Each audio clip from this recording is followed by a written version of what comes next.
Is there still money to be made? I mean, there's evidently, I guess, still money to be made, otherwise people wouldn't do it from the industry. But where do you think that this is beginning to swing towards? Is it changing? I mean, Mike, you already mentioned that kind of, it's the reliance on buying the recorded music is less.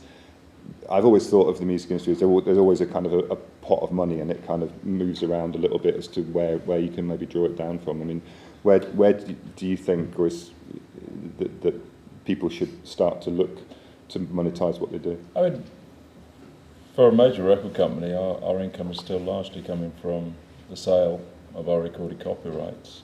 What we're seeing, though, is increasingly streaming is finally starting to play a significant part of our business.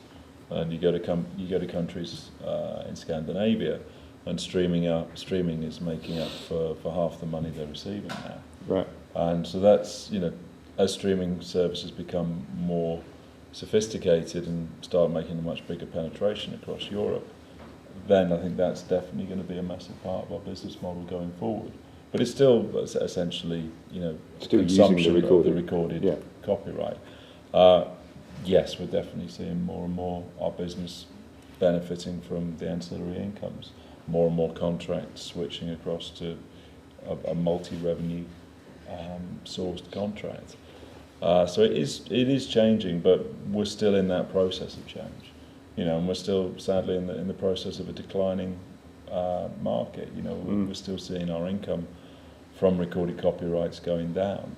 But I think, around about 2015, that will start to change, and I think we'll start to see an uplift around that. So I'm quite optimistic about what. Why do you think 2015 is going to be? I think that's when you'll start seeing the difference that streaming services will make, and I think also, assuming that the government deliver on the digital economy bill, and we actually are able to educate more people in terms of the fact that if you want to consume music, you need to consume it legally, and I appreciate that's a very, very difficult challenge.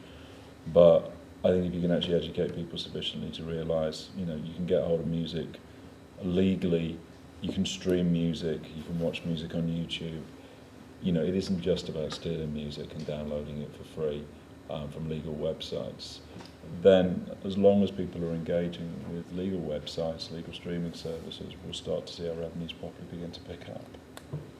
You mentioned YouTube in there, and how important is video nowadays? I mean, it's there was a stage that we were all sort of told maybe don't shoot expensive videos because you're not going to get them on the telly. But with the advent of YouTube and Vivo and everything else, and they're starting to pay royalties now, presumably that's something that don't shoot expensive videos. We shoot videos for $1.5 grand. I remember when you and I started in the business, a cheap video was a $5 grand video, and all the independent labels were shooting videos for that much. Now you can get quite high-end professional videos coming in for $5 grand, and we're doing that for our artists. It's very rare that we're spending more than £30,000 or £40,000 on a video. Whereas 5 years ago, I was spending £100,000, £120,000, £150,000 on a video, which is ludicrous. Videos, I think, are absolutely vital because people consume music so much from YouTube now. It doesn't even need to be a video.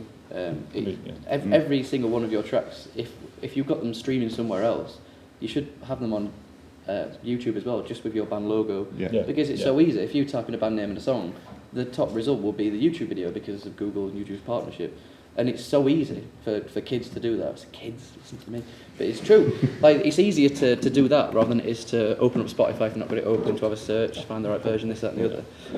With some of the things that we've had, so when we had an artist on Skins in the States, they had an official video for that, which got a few views, but then some dude in America just put up the song with the name Kowalski Outdoors or whatever track it was with the Skins logo, and it had hundreds of thousands of streams within a week of being on there and that was down to just basically the SEO of it, because kids were searching for that song in Skins at this time. And when it comes to the royalty rates, because they're on PRS, they'll probably get more than that on certain things, but then let's not get into streaming rates because they're not that much at the moment. But yeah, everything should be on YouTube, just not even it needs a video. And if you do want a video, that's great, you can do it for nothing. Check out people like Radar Music Videos, which is a great platform for things like that, but make sure everything's on YouTube. I think it goes without saying these days. And again, that goes back to what you were saying before about if people can actually hear your music, then they might be incentivised to come and buy a ticket to see you play live. I still think discovery is the biggest issue the industry's got, because there's so much music out there. I mean, how often do you find yourself just flicking through your iPhone thinking, oh, what do I fancy listening to today? And people, I'm guessing the majority of people in this room are going to be quite big music fans, so we've all got our networks and we've all got our places. I've got 4 or 5 blogs that I always go to, there's a couple of podcasts that I always listen to, and then industry people were all swapping tips and stuff. So I've got my kind of network of places to discover music. But then if I took myself out of the music industry and went to something like when it comes to books, I've got no idea where to look for books at the moment. I'm going on holiday next week and I thought I need to get some more. But I don't know there'll be, there's quite a few books out there, I reckon, but I don't know what I like. So I need like a recommendation system, an engine to find the best books for me to read. And then that's what the majority of people have got the problem with music as well. Charity shops.